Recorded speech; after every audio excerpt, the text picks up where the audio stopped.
সবাইকে স্বাগতম আজকের ভিডিও লেকচারে। আপনাদের সঙ্গে আছি আমি মাহমুদুল হাসান মুন। আজকে আমরা প্রাইম নাম্বার বা মৌলিক সংখ্যা বের করার জন্য ফ্লো চার্ট সম্পর্কে আলোচনা করব। প্রাইম নাম্বার বা মৌলিক নাম্বার সম্পর্কে অনেকে আমরা জানি যে মৌলিক নাম্বার কাকে বলে, যে নাম্বার বা যে সংখ্যাকে এক এবং ওই সংখ্যা ছাড়া অন্য কোনো সংখ্যা দ্বারা ভাগ করা যায় না তাকে বলা হচ্ছে প্রাইম নাম্বার বা মৌলিক সংখ্যা। অথবা আমরা এইভাবে বলতে পারি যে যে সংখ্যার উৎপাদক এক এবং ওই সংখ্যা ছাড়া অন্য কোনো উৎপাদক নেই সেই সংখ্যাই হচ্ছে আমার প্রাইম সংখ্যা। কিভাবে আমরা বের করতে পারি? আমার ওয়ান এবং ওই সংখ্যা বাদে বাকি যে সংখ্যা আছে, ওয়ান এবং ওই সংখ্যার মধ্যবর্তী বাকি সংখ্যাগুলো দ্বারা আমরা তাকে ভাগ করব। ভাগ করে করে দেখব যদি একটা সংখ্যা দ্বারাও ভাগ না যায় তার মানে বুঝবো আমরা সেটা একটা প্রাইম নাম্বার। আর যদি ভাগ যায় তাহলে বুঝবো সেটা প্রাইম নাম্বার নয়। কারণ যে কোনো একটা সংখ্যা দ্বারাই যদি ভাগ যায় তাও প্রাইম নাম্বার নয়, একের অধিক সংখ্যা দ্বারা ভাগ গেলেও সেটা প্রাইম নাম্বার নয়। ওকে, তো আমি তার আগে প্রাইম নাম্বারের কিছু বৈশিষ্ট্য আলোচনা করে দেন আমরা শুরু করব যে আসলে আমরা কীভাবে প্রাইম নাম্বার বের করতে পারি। ঠিক আছে, ওকে। তো আমরা শুরু করি। এখানে একটা সংখ্যা প্রাইম হবে কি না এটা জানার জন্যে ওয়ান দিয়ে তো অবশ্যই এই সংখ্যাটা ভাগ যাবে এবং এন দিয়ে ওই সংখ্যাটা ভাগ যাবে, অত ওই সংখ্যাকে ওই সংখ্যা, তাহলে আমাকে ওয়ান এবং ওই সংখ্যা দিয়ে ভাগ করার কোনো দরকার নেই। তাহলে টু থেকে ওই সংখ্যার আগ পর্যন্ত প্রতিটা সংখ্যা দ্বারা আমরা কি করব, একে ভাগ করব। যদি দেখি যে না ভাগ যায় না, কোনো সংখ্যা দ্বারাই ভাগ যায় না, তখন আমরা বলতে পারবো যে এই সংখ্যাটা হচ্ছে আমার প্রাইম নাম্বার। আর যদি যে কোনো একটা সংখ্যা দ্বারা ভাগ যায় তবে সেটা প্রাইম নাম্বার হবে না। তো আমরা এই জন্য কী নেব, সি ইকুয়াল টু জিরো ধরে নিলাম। সির কাজ হচ্ছে কতবার এই 2 থেকে n-1 যে সংখ্যাগুলো আছে এগুলো দ্বারা এনকে ভাগ করা যাচ্ছে। ভাগ করলে ভাগশেষ শূন্য থাকতেছে, ভাগ করা যাচ্ছে তার মানে হচ্ছে নিঃশেষে বিভাজ্য হচ্ছে, অর্থাৎ ভাগশেষের মানটা শূন্য হচ্ছে। এই সির মান সে কাউন্ট করবে। মনে করলাম যে এনের একটা মান আছে, তার জন্যে 2 থেকে n-1 পর্যন্ত যে সংখ্যাগুলো আছে এগুলো দ্বারা ভাগ করতে আমাদের 3বার ভাগ গেছে। তাহলে সির মান যদি 3 হয় তাহলে সেটা অবশ্যই কখনো প্রাইম হবে না। আর যদি আমাদের ভাগ করার পর সির মান কখনোই বাড়ে না, তার মানে কি নিঃশেষে বিভাজ্য একবারই হয়নি, সির মান যদি 0 থাকে তাহলে কি বুঝবো আমরা? সির মান 0 মানে বুঝবো আমরা এন সংখ্যাটা অবশ্যই আমাদের কি হবে, প্রাইম নাম্বার হবে। ওকে, আচ্ছা চলুন আমরা একটু শুরু করি। তার আগে বলছি কত থেকে শুরু করব আমরা, 2 থেকে কত পর্যন্ত, n-1 পর্যন্ত কি করব, ভাগ করব প্রতিবারেই। ঠিক আছে, ভাগ করে করে দেখব যদি ভাগ যায় তাহলে সির মান বাড়বে, না হলে সির মান বাড়বে না। এখানে শেষ পর্যন্ত সির মানের উপর নির্ভর করবে। সির মান যদি 0 হয় তাহলে সেটা হবে প্রাইম, আর সির মান যদি 0 না হয় তাহলে সেটা প্রাইম হবে না। ওকে, আচ্ছা চলুন আমরা শুরু করি। তো শুরুতে কী হবে, স্টার্ট। আমি বইয়ের মতো করে করবো না, বইয়ে কিন্তু একটু কঠিন করে দেওয়া আছে, মাহবুবুর হকের বইয়ে।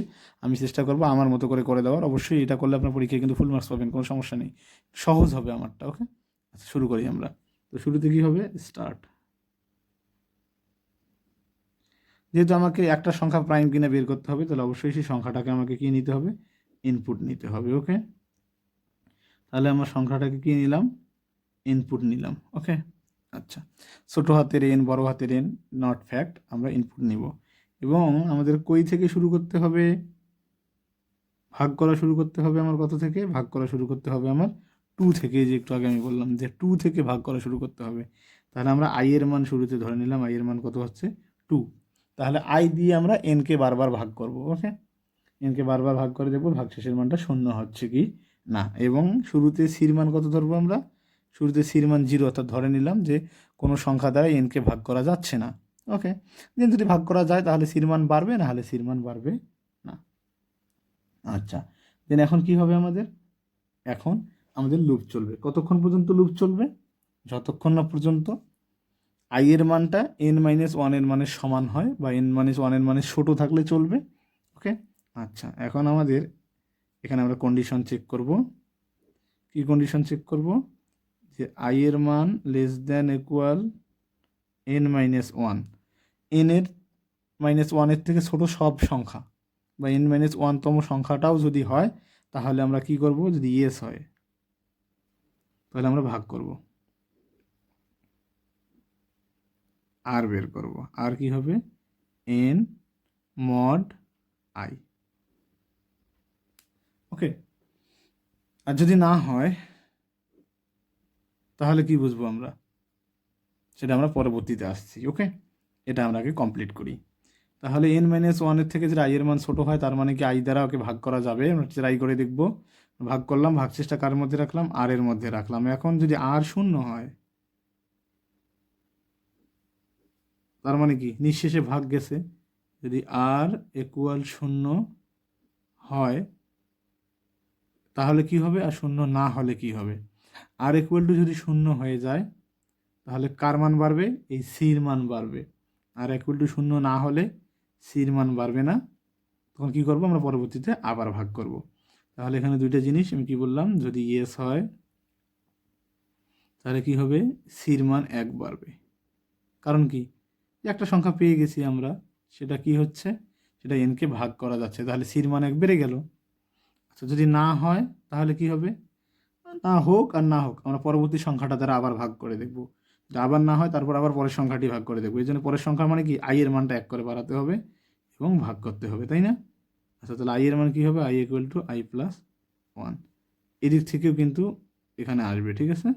আচ্ছা, কারণ সির মান 1 বাড়ার পরে এখানে আসবে, এখানে আসার পরে আই এর মান বাড়লো।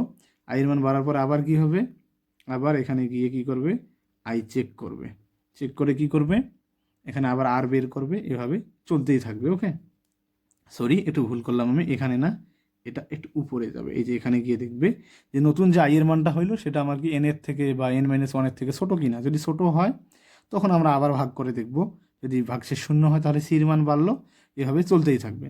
এখন আমার এন এর মান মনে করলাম 7, তাহলে 7-এর আগে 6 পর্যন্ত ভাগ শেষ হয়ে গেছে, তাহলে আমাকে আর এদিকে ভাগ করার দরকার নেই।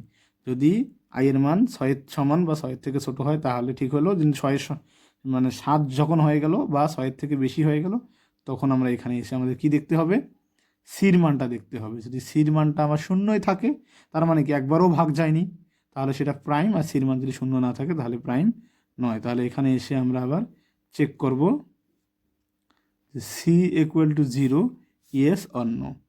সি ইকুয়াল টু 0 ইয়েসও হতে পারে, নো হতে পারে। তো সি ইকুয়াল টু 0 যদি ইয়েস হয়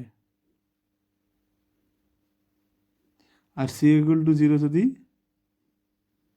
নো হয়, সি ইকুয়াল টু 0 ইয়েস হলে কি হবে, এন হবে কি প্রাইম নাম্বার বা জোড় সংখ্যা। সির মান যদি 0 না হয় তাহলে এন কি হবে, এন হবে নট প্রাইম বা জোন নয়। ওকে, এন নট প্রাইম বা জোর নয়, সরি মানে মৌলিক সংখ্যা নয়। ওকে, দেন আমরা কি করে দেবো, এখানে আমাদের ইন্ট। ওকে, বইয়েরটা আমার কাছে কঠিন মনে হওয়ার কারণে আমি এখানে খুব সহজ করে করে দিয়েছি। যার যেটা পছন্দ সেটা অবশ্যই তারা দেখতে পারবেন। তো এখন যেটা আমরা করলাম, প্রাইম মানে প্রাইম নয়, আমরা আরেকবার দেখব। এনের মান নেব, আই এর মান 2 থেকে প্রতিবার ভাগ করে দেখব। যদি ভাগশেষের মান শূন্য হয় তাহলে সির মান বাড়বে, যদি শূন্য না হয় তাহলে আই এর মান আবার বাড়বে, আবার ভাগ হবে, এভাবে চলতে থাকবে।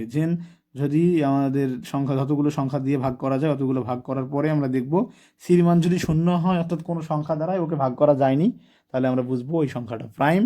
আর যদি ভাগ করা গেছে তাহলে প্রাইম নয়, তাহলে সির মান 1 হলেও প্রাইম নয়, 2 হলেও প্রাইম নয়, 3 হলেও প্রাইম নয়। সির মান যদি 0 থাকে তখন সেটা প্রাইম হবে। ওকে, চলুন আমরা এখন এটা ফ্লো চার্ট হয়ে গেল, যেহেতু আমরা অ্যালগোরিদমটি লিখে ফেলি। ধাপ 1 স্টার্ট, ধাপ 2 এন ইনপুট নেই,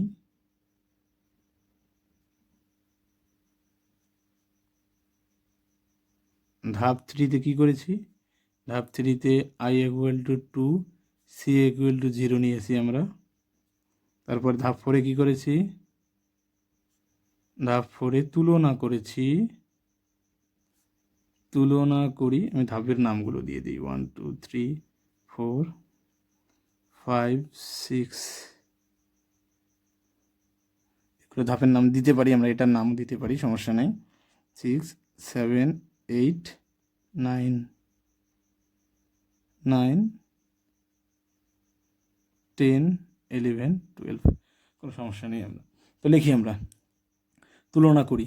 কি তুলনা করি, I less than equal N minus 1 সত্য কি না। যদি সত্য হয় কই ধাপে যাব, সত্য হলে পরের ধাপ, ধাপ 5-এ যাব, 5-এ যাব। অন্যথায় কই যাব, ধাপ 9-এ যাব না, ধাপ 9-এ যাই। ওকে, এখানে যা করেছি আমি সেটাই লিখছি, কিন্তু অন্য কিছু না। ধাপ 9-এ যাই। দেন ধাপ 5-এ কি আছে? ধাপ 5-এ আমরা কি করেছি? ধাপ 5-এ R equal to N mod I করি এবং ধাপ 6-এ যাই। এখন ধাপ 6-এ কি হয়েছে? ধাপ 6-এ তুলনা করি আর ইকুয়াল টু 0 কি না। সত্য হলে কি হবে? ধাপ 7-এ যাব। 7-এ যাই। আচ্ছা, এখানে বাংলা ইংলিশ মিক্সার হয়ে গেছে। ওকে, আপনি একটু ঠিক করে নেন। আচ্ছা, 7-এ যাই, আর না হলে 8-এ যাই। ধাপ 7-এ কি হয়েছে? ধাপ 7-এর কাজ শেষ হওয়ার পরে কই গিয়েছি? ধাপ 8-এ যাই। ওকে, আচ্ছা, ধাপ 8-এ যাই। ধাপ 8-এ আবার কই বলছি আমি? ধাপ 8-এ কি বলেছি? ধাপ 8-এ আসার পর কই গেছি আমরা? ধাপ 8-এ কি করেছি? ধাপ 8-এ I equal to I plus 1 করি এবং ধাপ 4-এ যাই। ওকে, এই যে ধাপ 4-এর মধ্যে চলে গেছি আমরা, ঠিক আছে? আচ্ছা, এখন কি করব আমরা? 4-এর মধ্যে চলে গেছি, এখন আমরা ধাপ 9-এর মধ্যে যাব। ওকে, ধাপ 9-এ কি হয়েছে? ধাপ 9-এ সি ইকুয়াল টু 0 সত্য কি না। সত্য হলে আমরা এগুলো ধাপ আর না দিই। সত্য হলে এন প্রাইম, না হলে এন নট প্রাইম। ওকে, সত্য হলে এন প্রাইম, না হলে নট প্রাইম। তারপরে ধাপ 10-এ আমরা বললাম যে ইন্ট।